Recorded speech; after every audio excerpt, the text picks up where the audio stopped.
ბათუმის საავტორო ფილმების მე-10 საერთაშორისო ფესტივალი 13 სექტემბერს გაიხსნება. ბეაფორითას 15-ს ლოთარ იოსელიანის ახალი ფილმი გახსნის. წლევანდელ კინოფესტივალზე 30 ქვეყნის 40-მდე სრულმეტრაჟიანი მხატვრული და დოკუმენტური ფილმი იქნება ნაჩვენები. ფესტივალის საპატიო სტუმრები ლოთარ იოსელიანის გარდა მერაბ ნინძე, ნასტასია კინსკი და სხვა გამორჩეული კინემატოგრაფისტები იქნებიან. 2015 წლის საკონკურსო ფილმებს საერთაშორისო ჟიური შეაფასებს. ბათუმის კინოფესტივალის ფარგლებში ინოვაციური პროექტების მიღებას ინდუსტრიული პლატფორმა დაიწყებს.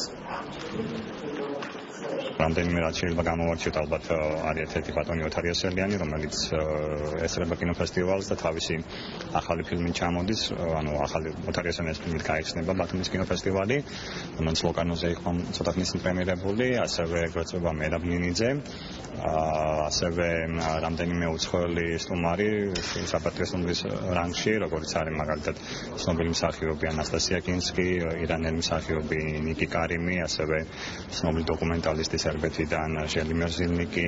ძალიან მახარებს ის, რომ გეოგრაფია მონაწილეების იზრდება, რაოდენობა მონაწილეების იზრდება, რამოდენიმე ძალიან საკონკურსო პროგრამა არის წარმოდგენილი ფესტივალის ფარგლებში და მთლიანობაში ფესტივალი აშკარად იმატებს როგორც ავტორიტეტის თვალსაზრისით, ისე შინაარსის თვალსაზრისით. მე შევჩვაჭრებდი ჩვენს ყურადღებას ალტერნატიულ ტალღაზე.